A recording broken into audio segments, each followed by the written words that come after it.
자, 오늘은 벌써 네 번째 이야기를 우리가 하고 있습니다. 오늘 내용에는요, 어떤 율법사가 예루살렘으로 가고 있는 예수님과 또한 그 일행이 있었겠죠. 근데 이제 그 중에 우리 예수님에게 질문을 합니다.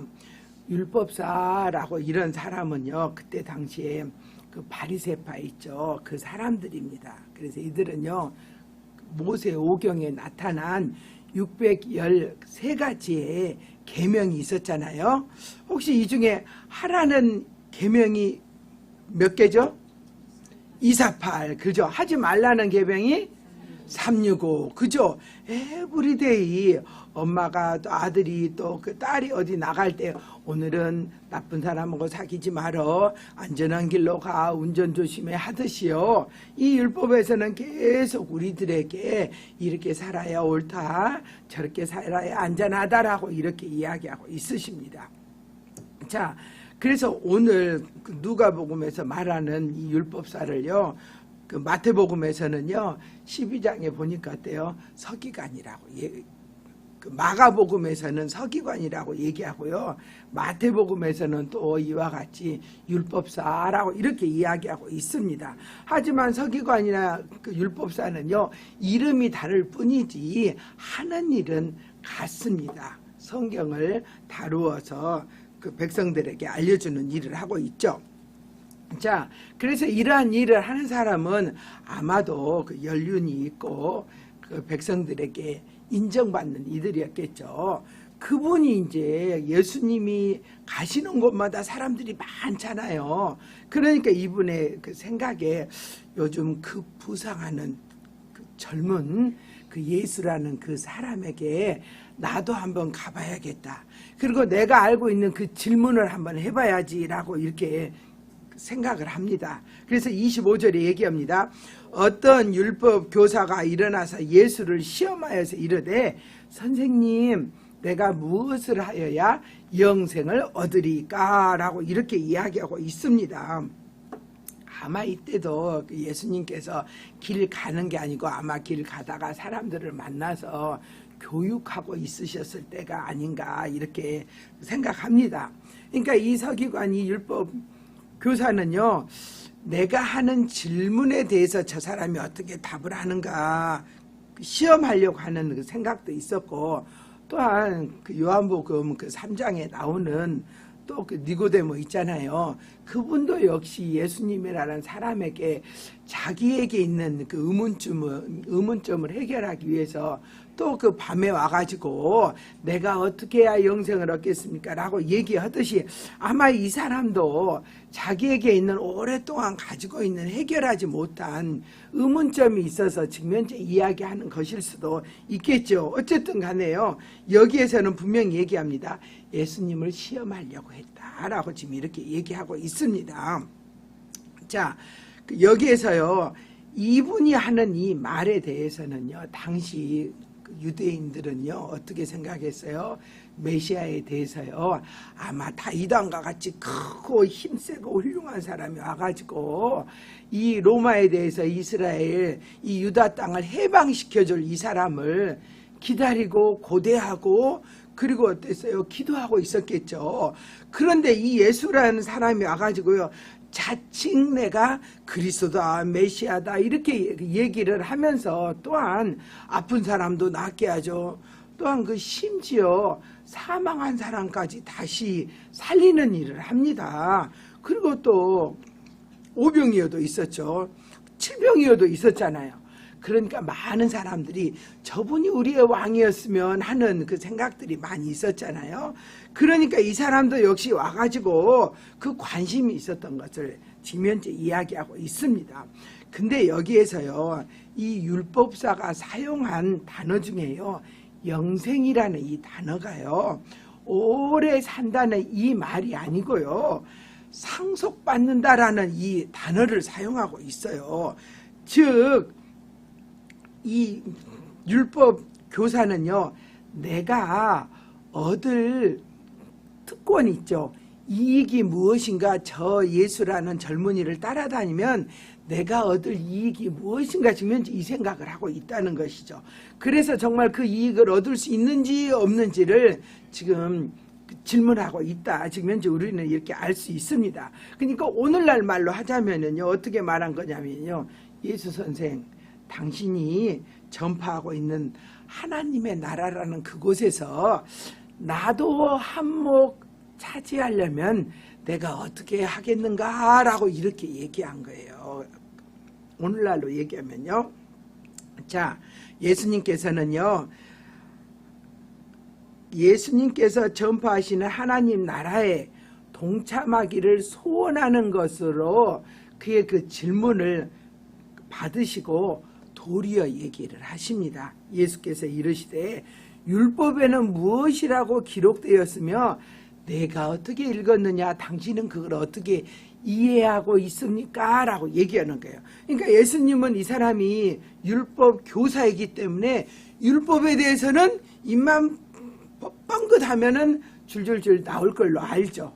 그러니까 예수님이 하시는 말씀은 뭡니까? 너 아는 걸 얘기하지 말고 너의 생각을 얘기해. 지금 현재 이 말이에요. 우리가 하나님을 아는 걸로 맞추면 안 되잖아요. 우리는 어떻게 해야 돼요? 하나님을 마음으로 받아들이고 내가 받아들인 하나님을 나는 어때요? 메시아로 생각하고 그분을 순종하면서 따르기를 갈망하는 마음이 있어야 된다는 것이죠. 여기서도 지금 현재 그 이야기를 하고 있습니다. 그러니까 또 이 율법 이 선생님은 얘기합니다. 전문가다운 대답이죠. 대답하여 이르되 내 마음을 다하여 목숨을 다하며 뜻을 다하며 그리고 힘을 다해서 주 너희 하나님을 사랑하고 또한 내 이웃을 내 자신과 같이 사랑하라고 하였나이다 라고 이렇게 얘기하고 있습니다. 그러니까 모세 오경 속에 있는 그 신명기 6장 4절에 있는 말씀 또한 레위기 19장에 있는 그 말씀을요 답으로 얘기합니다. 그러니까 이 두 계명은요 바로요 마태복음 22장 40절에 보니까요 율법과 선지자의 강령 즉 근본이 되는 말씀이 바로 이 두 말씀 하나님 사랑과 이웃 사랑 또 그 속에는 자신의 사랑도 포함됐다. 지금 현재 이 말을 하고 있습니다. 그러니까 우리 예수님께서는 어때요? 매우 그래 답을 말했다 이러한 의도로 얘기합니다. 예수께서 이르시되 너의 대답이 옳다. 그러니까 어때라? 이 일을 행하라. 그러면 살리라 라고 이야기하고 있습니다. 자, 27절과 28절을 연결하여서 이야기하는 것이죠. 하나님 사랑과 이웃 사랑 이 두 가지를 하나님의 말씀대로 당신이 알고 있는 대로 행하면서 살아라. 지금 현재 이 말씀을 하는 것이죠. 그리고 여기에서 얘기합니다. 율법사가 생각하는 영원한 하나님의 나라 있죠. 그것을 이야기한 게 아니고 우리 예수님은요. 네 마음속에 영원한 하나님의 나라 즉 당신이 하나님의 나라 갈 수 있는 자격이 있습니까? 그러면 당신은 이 땅에서 어떻게 해야 된다? 하나님의 사랑을 나타내는 삶을 사세요. 이웃사랑을 실천하는 삶을 사세요. 그런 사람이야말로 하나님 나라에 갈 수 있는 영생을 얻을 수 있는 사람입니다. 라고 이렇게 지금 현재 이야기하고 있습니다. 또 이 말은요 어떤 거냐면은 우리는 그러면 하나님 사랑 한 가지 이웃 사랑 한 가지 두 가지를 해야겠구나 라는 게 아니고요. 하나님 사랑과 이웃 사랑은 결국에는 뭡니까? 사랑이라는 하나라는 거예요. 그러니까 우리는요 하나님이 사랑이시니 우리도 사랑을 베풀며 행하며 실천하며 살아야 된다라고 하나의 계명이다라고 지금 현재 이렇게 이야기하고 있습니다. 그런데 여기서 우리가 알아야 할 것 또 한 가지는 있습니다. 예수님께서 너의 대답이 옳다라고 그랬잖아요. 이 말은 당신이 대답한 그러니까 그 율법에 대해서 요약해서 핵심을 말한 것은 옳다 이 말이에요. 이 사람의 삶이 옳거나 이 사람의 행위가 옳다는 게 아니에요. 또한 이 말은 어떤 거냐면요. 우리 인간은요. 율법에서 말하는 대로 어쩌면 그 죄가 없으면 다 살 수 있겠죠. 근데 죄가 있는 인간이기 때문에요. 그 모든 것을 다 살기 너무 힘들다. 그러기 때문에 우리는 어떻게 해야 된다?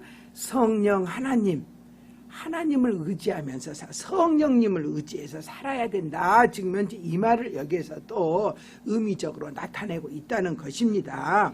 그러면서 여기에서 얘기합니다. 예수님은요, 이 율법 교사의 지식 있죠. 알고 있는 것을 이야기하는 게 아니고요.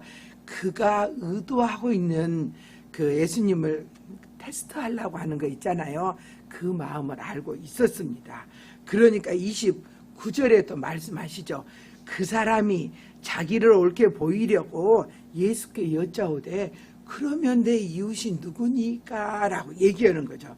그러니까 예수님이 너의 대답이 옳다. 그러니까 어때요? 이 본인이 이제 그래 그러면 내가 한 단계 더 인정받아야지. 그러면서 그러면 내 이웃 그죠? 그게 누구냐라고 이야기하고 있습니다.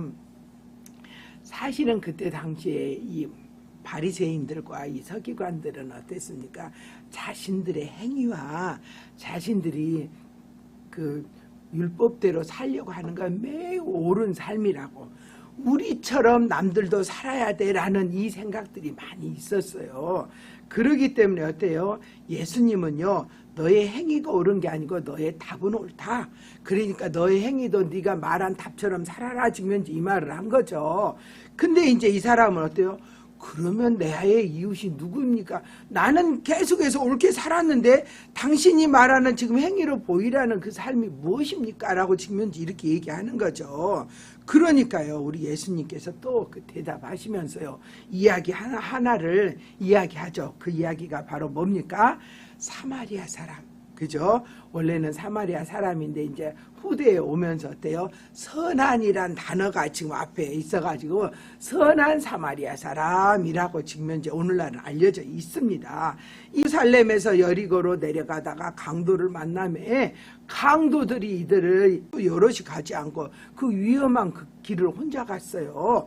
그러니까 강도떼들이 어땠어요? 그 옷도 벗기고 가진 것을 모두 가져갔겠죠. 그리고 그 때리고요, 거의 죽게 되니까 그를 어때요? 내동댕이 치고 버리고 갔습니다. 근데 이때 마침 한 제사장이 그 길로 내려가다가 그를 보고, 우리 생각엔 그렇잖아요. 그 제사장이니까 자비를 베풀 걸로 기대했는데 딱 보더니 저리 피해서 갑니다. 그리고 또 얼마 있다가 어때요? 이와 같이 한 레위인도 왔습니다. 그곳에 이르러서 그 사람이 이렇게 살아있나 죽어있나 살펴보더니 또 저리 돌아서 또 가버립니다.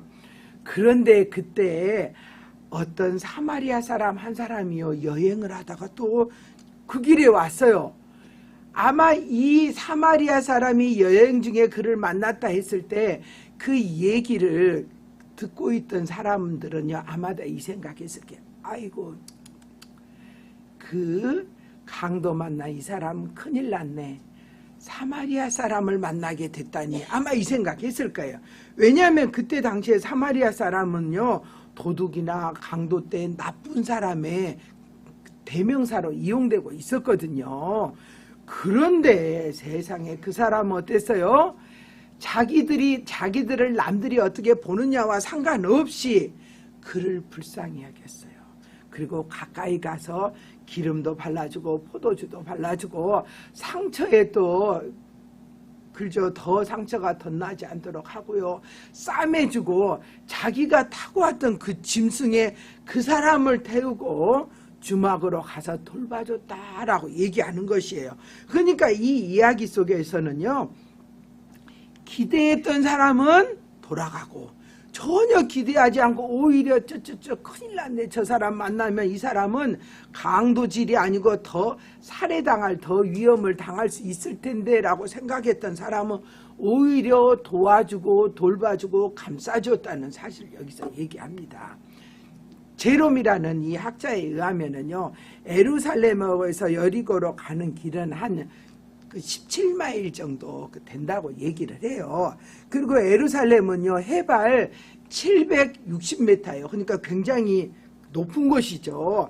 근데 그 여리고는요, 바다보다도 더 낮은, 그죠? 해면보다도 더 낮은, 해면 아래로 250m 정도 낮아요. 그러니까 여기 말씀이 어둡죠. 예루살렘에서 여리고로 가다가가 아니고 내려가다 지금 이렇게 얘기하는 거예요. 왜? 고지대에서 낮은 데로 오고 있으니까요. 근데 그때 당시에는요, AD 4세기 말까지도요, 이 길은 도둑이나 강도들이 굉장히 많았대요. 또 산적들도 많았다고 합니다. 그러기 때문에요, 그 강도떼들이 많은 곳이기 때문에 사람들이 그때까지만 해도요, 혼자서 이 길을 잘 다니지 않았다고 해요. 근데 이렇게 위험한 길을 그 사람이 혼자 다녔으니까 강도떼를 만날 위험이 반드시 있다는 걸 우리는 알 수 있습니다.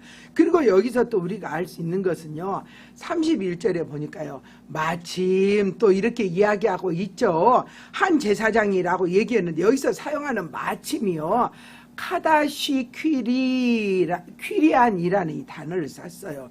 이 말은요, 우연이라는 거예요. 즉 이것은 뭐냐면요, 강도당한 사람이 강도당하자마자 이 제사장이 온 게 아니고요, 강도당한 지 오랜 시간이 흐르고 난 다음에 제사장이 왔다는 거예요. 그러니까 제사장이 왔을 때 이 강도 만난 이 사람의 상태는요, 매우 위험한 상태에 있었다는 걸 우리는 알 수 있습니다. 그런데 이제 이 제사장은 어떻게 했어요? 저 사람이 살아있는 것 같은데 내가 그 옆에 가면은 혹시 그 피를 만질까봐, 혹시 나도 또 다른 숨어있는 강도떼에게 혹시 만날까봐, 어쨌든 어떤 생각을 했는지 간에 그 사람을 가서 살아있는지 어땠는지 안전한지 어쨌는지를요 바라보지도 않고 어쩌지도 않고 일단 상태만 보고 도망갔다는 것을 지금 현재 여기서 이야기하고 있습니다. 그렇기 때문에 그 행동에 대해서 지금 굉장히 옳지 않다라고 이야기하고 있습니다. 두 번째 나타난요, 이 레위 사람도 역시 어떤 사람입니까? 제사장은 예배를 인도하는 사람이지만 레위 사람은요, 성전에서 제사장이 일하는 거, 예배하는 것을요 돕는 사람이에요. 즉 하나님의 사람으로 가장 으뜸 인정하는 사람이 제사장, 두 번째로 인정하는 사람이 레위인이었다는 거예요. 그러니까 남들이 봤을 때는 이들은 굉장히 의롭고 아주 훌륭한 사람이죠. 근데 어때요? 이 사람들은요, 오늘 예수님께서 하신 말씀과 같이요, 하나님의 말씀은 많이 알았어요. 근데 하나님의 말씀을 내가 먹고 내 마음에서 하나님의 사랑이 있어서 실천하는 삶을 살지 않았다는 걸 우리는 여기서 알 수 있습니다. 그리고 예수님께서 또 이 예화를 하는 이유가 있었어요. 실제로 그때 당시에 그 여리고에요, 제사장들과 레위인들이 많이 살고 있었다고 얘기를 해요. 그러니까 예수님은 그 예화를 할 때 없는 얘기하는 게 아니고요, 실제 너 알지? 그 동네에 레위인과 제사장들이 많이 살잖아? 그러면서 지금 현재 얘기를 했다는 걸 우리 알 수 있습니다. 근데 이제 그 세 번째 나타난 이 사람에 대해서 이야기하고 있죠. 어떤 사마리아 사람이 여행하는 중에 라고 우리 앞에서 이미 얘기했죠. 근데 이 사람은요, 남들이 보기에는 저 나쁜 놈, 강도, 그리고 이방인, 그리고 하나님의 사람이 아니고 혹시 지옥불에 그 태울 그 땔감과 같은 인간들이라고 이렇게 생각했던, 전혀 기대가 없었던 이 사람은요, 오히려 하나님의 사랑이 그 안에서 나오는 걸 알 수 있어요. 그래서 이 쓰러진 이 사람을 바라보면서 어떻게 해요? 측은지심이 생기죠. 오늘날로 말하면요. 그래가지고 가가지고요, 먼저 이 사람이 응급조치를 하죠. 자기가 가지고 있는 그 기름 있죠. 그러니까 그때 당시에 그 상처가 나면요, 통증이 있잖아요. 통증을 내리기 위해서 사용한 게 바로 기름이었다고 해요. 그 올리브유 있잖아요. 그 감람유, 그걸 바르면요, 통증이 내렸다고 해요. 그리고 나서 또 어때요? 이미 상처받은 데를 또 소독하고 살균하기 위해서요, 그 포도주 있죠, 그걸 상처 부위에다 이렇게 흘리는 일을 했습니다. 또한 이 사람이 골절된 데가 있었나 봐요. 그러니까요, 이 사마리아 사람은요, 어디 응급조치로 오늘날처럼 구급 그 상자를 가지고 다녔진 않았겠죠. 그러니까 자기 옷자락 중에 일부를 어때요? 손으로 그 찢어서 나눠가지고 자기 옷자락으로 팔도 감싸주고 다리도 감싸주고 상처받은 곳을, 골절된 곳을 감싸줬다는 것입니다. 그리고 나서 이 사람은 이제 됐으니까 당신 알아서 가세요. 나는 여기까지예요. 이런 게 아니죠. 그 사람을 같이 자기가 탔던 아마도 그때 사람들은 나귀였을 거라고 얘기해요. 나귀에다 싣고 그 사람을요, 자기가 머물려고 했었던 그 주막으로 데리고 갑니다. 그래서 거기에서 또 밤새 감싸주고 돌보고 있습니다. 근데 여기서 알아야 할 것은요, 이 사람이요, 한가해서 할 일이 없어서 돈이 많아서 쓸 데가 없어서 지금 이 사람을 와서 도와주고 감싸주고 밤새 간호한 게 아니라는 거예요. 왜냐면은요, 이 사람이요, 그 다음날, 그러니까 그 성경에 그 시리아 그 역본이라는 게 있어요. 시리아 역으로 번역된 이 성경이 있었는데요. 그 성경에 보면은요, 어떻게 나왔냐면요, 그날, 그 다음날 새벽에 일찌감치 이 사람이 일어나서 이 사마리아 사람이 자기의 그 짐승을 타고 나갔다고 나와요. 이 말은 어떻습니까? 자기 할 일이 있었다는 거예요. 바쁜 사람이라는 거예요. 힘들고 자기는 지금 현재 일하는 중이었다는 것이죠. 그럼에도 불구하고 어때요? 자기의 시간을 할애해서 자기의 돈을 사용해서 자기 옷자락을 나눠서 그 사람에게 나눠줬다는 걸 여기서 얘기하고 있습니다. 그러니까 하나님의 일은요, 돈이 많아서 한 게 아니고요, 그 시간이 많아서 하는 게 아니라는 거예요. 하나님의 일은 어떨 때 합니까? 우리의 마음속에 그리스도의 심장을 가진 사람이 한다. 이 그리스도의 심장은요, 우리가 겉으로 봤을 때 목사님, 장로님, 권사님이 하는 게 아니고요, 우리는 아무도 알 수 없다는 거예요. 오직 남이 봤을 때는 아닌 것 같지만 그 마음에 예수 그리스도가 함께 하시면, 그 심장을 가지고 있으면요, 그 사람은 하나님의 사랑을 나눠줄 수 있다는 것이에요. 그래서 36절에서 얘기합니다. 내 생각에는, 당신의 생각에는 이 세 사람 중에 누가 강도 만난 자의 이웃이 되겠습니까? 라고 얘기하는 것이죠. 그러니까 마지막 절에 얘기하죠. 자비를 베푼 자입니다 라고 얘기하죠. 그러니까 예수님이 말씀하십니다. 어떻게 해요? 너도 이와 같이 하라 라고 말씀하시는 거예요. 당신도 이와 같이 하라는 것이죠. 이 말은요, 다르게 말해서 어때요? 당신도 예수의 심장, 나의 심장을 가지십시오 라고 예수님은 말씀하십니다. 그 말씀은요, 그때 당시에 율법 교사에게만 하는 게 아니고요, 이 말씀을 읽는 오늘 나에게, 여러분에게 하십니다. 예수님은 어떻게 말씀하십니까? 다시 한번 얘기할까요? 당신도 나도 나의 예수님의 심장을 가지시오. 오늘도 말씀하고 계십니다. 오늘 하루 예수 그리스도의 심장으로 뜨겁고 열정적이고 사랑을 차고 넘치게 베푸는 하루가 되시길 예수 그리스도의 이름으로 축원합니다. 아멘.